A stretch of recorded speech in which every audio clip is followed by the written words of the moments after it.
Jeff Peterson from Heartland Farm Partners is our corn and soybean market analyst this week. The U.S. Department of Agriculture released its latest supply and demand estimates Tuesday. The agency didn't make changes to U.S. corn ending stocks, but it did increase soybean ending stocks by 10 million bushels. More notably, the USDA bumped the size of Brazil's soybean harvest by 3 million metric tons. The harvest there is now expected to be 111 million metric tons, or about 4.1 billion bushels. That would be the world's second largest soybean crop ever produced, behind only last season's output in the U.S. We talked with Jeff Thursday morning and started by asking about the projections in South America. You know, when the Brazil report came out, a lot of bushels coming out of Brazil, Jeff. We ended up seeing 80 million more bushels on the corn side, 110 million more bushels on the soybean side. So that was a lot of bushels for Brazil, but we also ended up seeing Argentina increase also. We saw a 39 million bushel increase coming out on the corn side, only an 18 million bushel increase on the soybean side.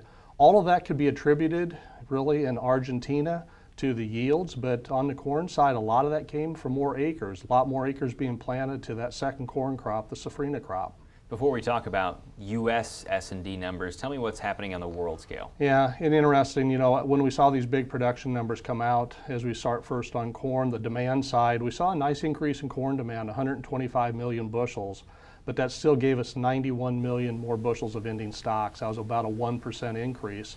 As we dig over and look at who's going to use up that corn, a lot of bushels, you know, China's sitting there in the number 2 position at about 22%. The U.S. still is at the top at 30%. And then from there we work through the EU and then on into Mexico, Brazil, and then ultimately end up coming in last into India. Over on the bean side, though, that's one that's built a lot of stocks, Jeff, and that's going to kind of keep a lid on these prices because we only increased demand 26 million bushels.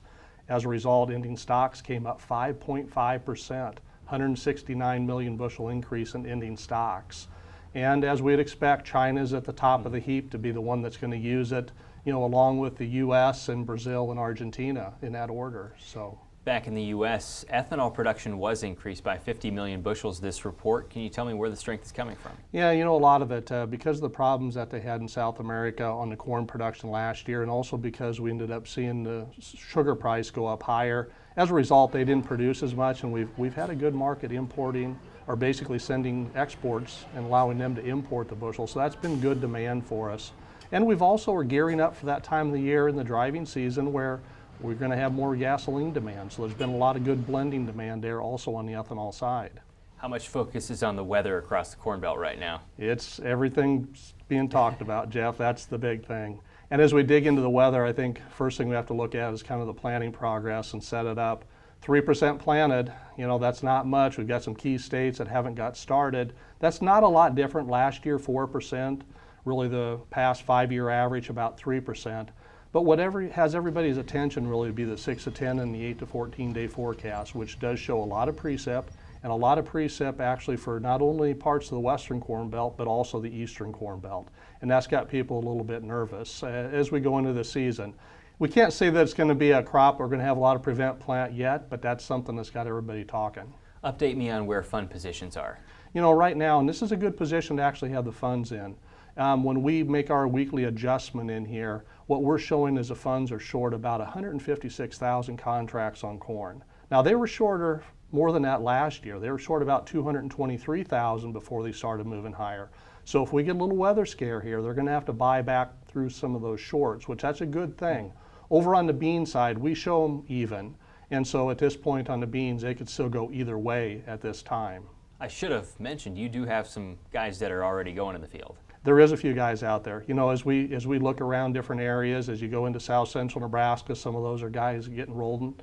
Believe it or not, we've got a few guys that are getting close to being done. Now that's very, very few and a very, very sparse, but there are some guys out there that are running. But we've got other parts of the areas that we cover, Jeff, they haven't even really thought about getting going yet at this point. Yeah, everybody else just sat up when you said they're almost done. Oh, I know.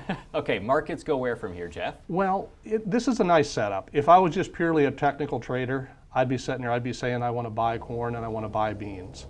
And then I take into account the weather and look at that also, and that also helps make me a little bit friendly in regard to the bean market. So we think that the market's actually got some room to start working its way higher here on both the corn and beans for old and new crop both. You said if you were a technical trader, explain what the technical signals are right now. Yeah, what the technicals did, Jeff, when we came out of that crop report, we actually had a strong down move in the soybean market, but immediately that day we did close actually higher. And then, so we look at a couple different technical indicators, the stochastic and then also the moving averages, and both of those ended up throwing a buy signal. So that gives us the indication or some confidence that the funds are going to want to kind of step back here and buy some of these bushels as we go forward, especially with a wet forecast.